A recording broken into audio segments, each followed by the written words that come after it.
प्रणाम सब गोटे के। हम मंजू मिश्रा आइ अहाँ सबके बीच एकटा विवाह पंचमी स्पेशल भगवान के भजन लऽ कऽ एलहुँ हँ। तऽ चलू सब गोटा सुनै जाओ। ओहिसँ पहिने जे सब हमरा चैनल के सब्सक्राइब कऽ लेने छी तिनका सबके बहुत बहुत धन्यवाद। और जे सब हमरा चैनल पर नया छी उनका सबसे नम्र निवेदन यऽ जे हमर चैनल के सब्सक्राइब करब। तो चलू सब गोटा सुने जाओ। जनक के अंगना में जानकी जनम लेलनि। जनक के अंगना में जानकी जनम लेलनि। आब सीता भेली दुहि चारि बरसक हो सजन माँ। आब सीता भेली दुहि चारि बरसक हो सजन माँ। फूल लोढ़ा गेली सीता अपन फुलबरिया में। तुलसी में लिखल रामचंद्र स्वामी हो सजन माँ। तुलसी में लिखल रामचंद्र स्वामी हो सजन माँ। गाई गोबर लाए अंगना निपाओल। धनुष के देल ओठंगाई हो सजन माँ। धनुष के देल ओठंगाई हो सजन माँ। पूजन चलला राजा जनक जी।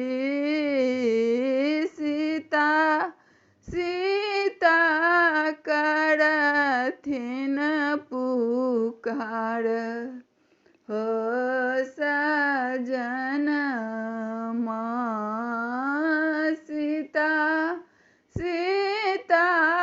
करथिन पुकार हो सजन माँ। घर से बाहर भेली माई सुनयना।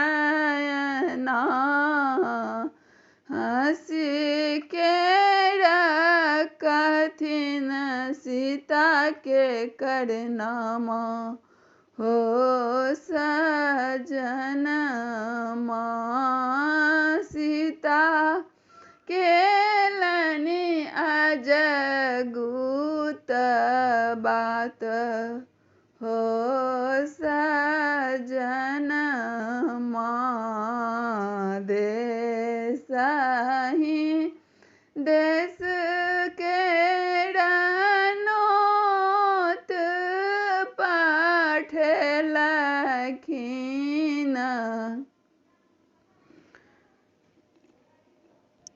धनुष के छुबी छुबी जाई हो सजन माँ। देसहि देश के रनोत पठा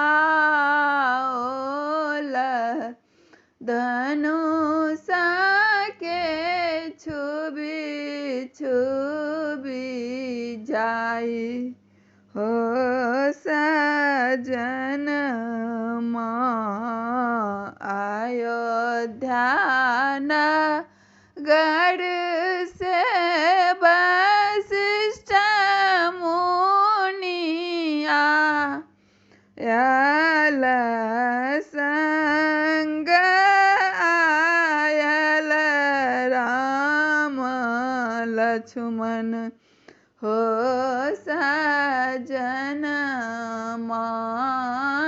संग आयल राम और लक्ष्मण हो सजन कहत वशिष्ठ मुनि तोरु गए धनुष केरा मैदानी उठल घबराई हो सजन मैदानी उठल घबराई हो सजन तोड़ल धनुष दिस फेंकल सीता लेलनि जयमाल पहनाई हो सजन सीता देलनि जयमाला पहनाई हो सजन हर्ष भेला जनक जी हर्ष भेली सुनन माई हर्ष भेला जनक ऋषि हर्ष भेली सुनन माई हर्ष भेली सीता संग राम हो सजन हर्ष भेली सीता संग राम हो सजन